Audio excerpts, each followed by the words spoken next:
trabalho com análise corporal e comportamental. Isso. E tu, pastor, tá fazendo... Desenvolvimento humano, já finalizei. Olha só, dá pra juntar os dois e fazer um negócio bom. Opa. Você viu como é que é, cara? O objetivo hoje era esse, na verdade, não queria contar. Brincadeira. Mas assim, ó. Não, mas vai que sabe, né? Sim. As portas podem se abrir. Sim.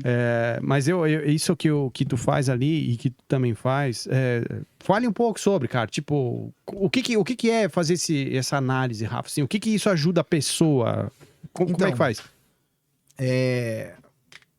Existe a análise comportamental, né? Tem aquela parada do DISC, né? Que você pode fazer análise através de respostas e você vai ter aí um padrão, né? Tem um padrão. O curso que eu fiz, a formação que eu fiz é de análise corporal e comportamental. Você analisando o formato do corpo da pessoa, você consegue entender como a mente dela funciona. Por quê? Mesmo? O nosso corpo ele foi formado também através do nosso cérebro ali. Então, o que acontece? Quando você nasce, a primeira coisa que é desenvolvida é o teu sistema nervoso central, a medula espinhal. A medula, ao processo do crescimento, até por volta dos 6 anos de idade ali, ele vai ter uma milenização. A grande maioria da milenização vai acontecer por volta dos 6 até os 6 anos de idade. Depois acontece mais duas para terminar ela aí, mas as principais são ali. E nessa formação ela vai formar, então, vai dar o formato do corpo que nós temos. Então, por exemplo, dentro da nossa formação nós vamos ter 5 dores existenciais e 5 traços de caráter. Então, a dor existencial é a dor da rejeição, do abandono, da manipulação, da humilhação e da traição. São 5 dores que todo ser humano passa. Como que ela vai se desenvolver? A dor da rejeição, ela dá-se dentro do útero. Por quê? Todo mundo fala, né? Aquela coisa, a mãe, o filho sente o que a mãe está sentindo. Na verdade, não é verdade. A tal da simbiose. Ele não sente nada lá dentro. Uhum. Ele está racionalizando. Por quê? A milenização está acontecendo na região cerebral dele, aqui em cima, onde a medula está toda feita.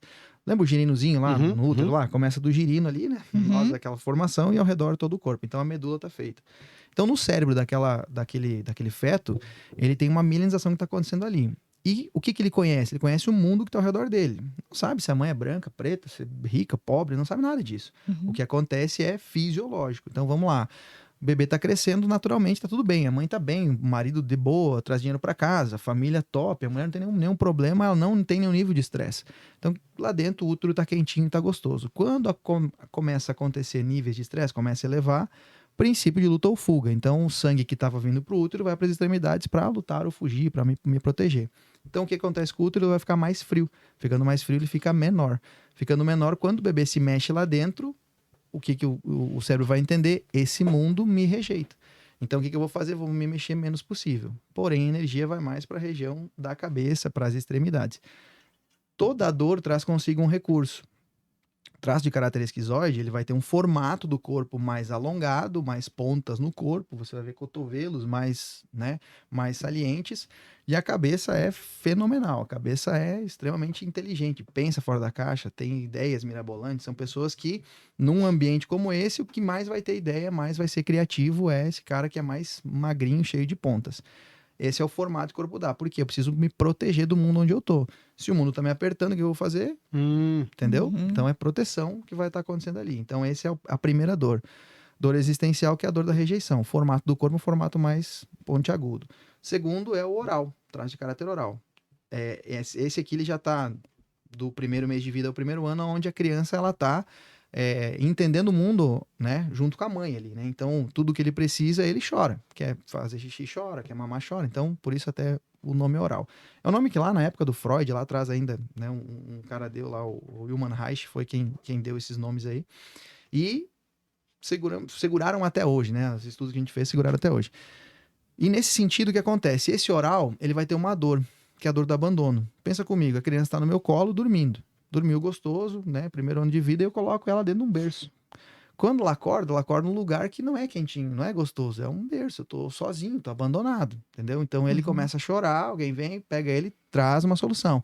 Vem resolver o problema para ele. Então o traço de caráter oral, ele tem uma facilidade muito maior de chorar, porque ele entende que se ele chorar, traz alívio. E o traço de caráter oral tem uma tendência muito grande também de engordar, né? Porque ele vai acumulando muita coisa consigo. Então, esse traço de caráter, ele traz consigo essa dor, que é a dor do abandono, mas também um recurso fantástico. São muito comunicadores, sensíveis, acolhedores, abraçam as pessoas, estão muito próximos. Aí você vai ver o formato, que é um formato mais arredondado. Tem uma tendência maior a ter formatos redondos no corpo, né? Você vai ver ele nesse sentido. Vou dar uma corrida aqui, tá? Terceiro é o psicopata. Não se assuste com os nomes. São os nomes científicos lá da... Ai, que medo, cara. O traço de caráter psicopata, ele vem naquela fase que ele tá começando a caminhar, mas não tem perna ainda, sabe? Tipo, dá os primeiros passos e cai. Então, ele vai ter a parte superior dele maior do que a parte É o de Johnny baixo. Bravo. É, o Johnny Bravo. É isso aí. Então, ele vai ter, né, um triângulo no corpo. Ó, a polícia, por exemplo, para dar esse ar maior, você vai ver, ele para com as mãos, né, aqui ou na cintura, porque Superman, cadê? Superman. Tá ali, ó. Triângulo do Superman, é essa que é a ideia. Eu até tinha feito ele com o bracinho antes, cara, de triângulo, velho. Olha, Tu ainda bem que eu traz a mudei. ideia de que, cara, que é ele tem uma capacidade muito grande que é de liderança. Só que a dor que ele tem é uma dor de manipulação. Por quê? A criança está começando a interagir com o mundo além da mãe. Então nós estamos aqui, vamos supor que ele tenha 3 anos, a fase é dos 2 aos 3 anos. Do 1 ou 2 anos, desculpa, primeiro ou segundo ano de vida. A criança chega e a gente fala mamãe, né? Tá manipulando ele nessa fase. Fala mamãe, fala vovô, fala vovó, tio. E aí ele tá tendo a vontade dele, não é? E na vontade dele ele fala, não quero. Aí a gente, como adultos, continua conversando. Ele vai olhar e vai dizer, então quer dizer que se eu não fizer, eu não existo. Eu preciso estar fazendo para existir aqui no meio. Então é por isso que eles começam com birra nessa fase, se jogar no chão, querer, entendeu? E é essa fase que você vai começar a trabalhar ele, né? E nessa fase da psicopatia, que a gente chama, a gente tá desenvolvendo a liderança dele. E ele vai se tornar, então, um bom líder, porque vai saber articular muito bem coisas e pessoas. Aí tem a quarta fase. Deixar claro que o psicopata não é o cara que mata. É isso. Obrigado. Ainda bem, psicopata, cara, tá ficando com medo já, mano. Não é aquele estereótipo que você tem, Não, que é um Ele é tipo matador. Batman. Apesar de ter os mesmos nomes, mas não são Sim, associados. ótimo. É bom deixar. Muito obrigado. Eu já tava ficando com medo já, mano.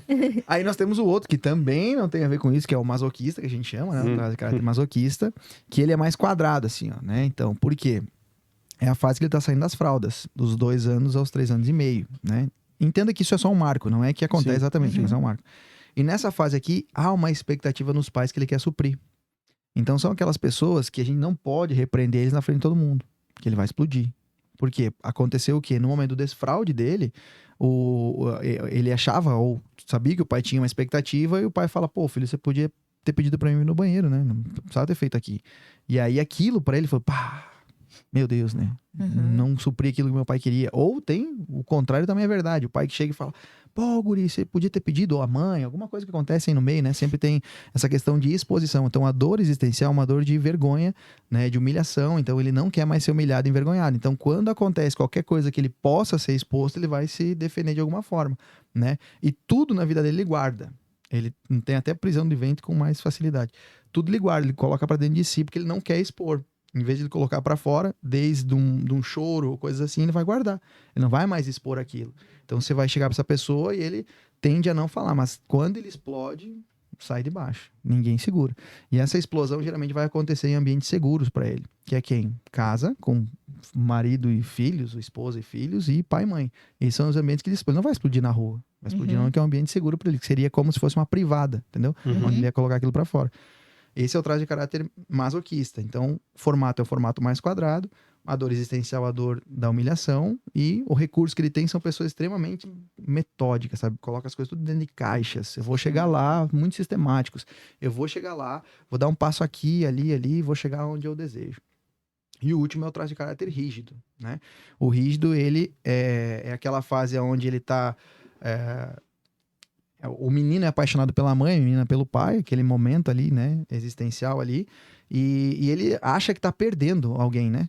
Então eu não posso mais perder. Então ele vem pra vida querendo conquistar, né? Ele vai pra vida querendo ganhar o mundo, ir pra fora, ele faz suas coisas sozinhos, né? Ele corre mais, enfim.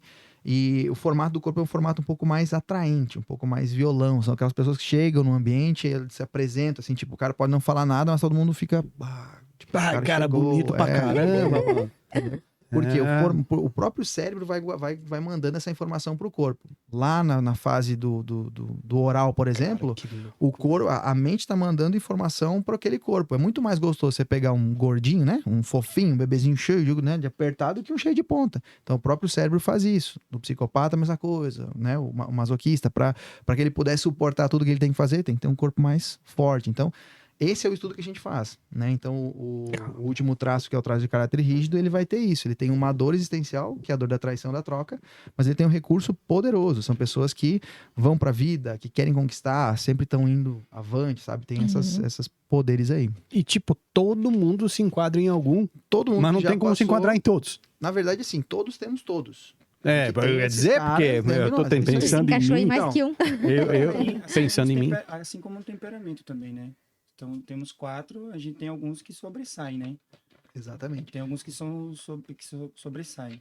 Certo. São os mais, que chamam os dominantes. Então, nós temos os 5 traços, né? Dentro daquilo que a gente estuda, né? O pastor tem uma outra linha. Dentro daquilo que a gente estuda, nós temos os 5 traços. São 5 traços de caráter que a gente tem. Todos que passamos aí dos 6 anos de idade, todo mundo vai ter isso aí, certo. Entendeu? Só que isso, ele já vai dar um formato pro corpo e o que ele vai fazer? Você vai funcionar dessa forma, entendeu? Eu funciono assim. É a forma com que eu funciono. Não adianta eu querer ser mais metódico. Eu não tenho força para isso. Eu vou conseguir até um certo ponto. Então, tem um percentual de cada um desses traços aí que a gente trabalha. E aí é como o pastor falou: tem uns que sobressaem mais do que os outros dentro de nós. Tem todos. Nós temos todos os 4, os 5 no caso, mas um vai sobressair mais do que o outro. É o dominante, né? É isso aí. Ótimo.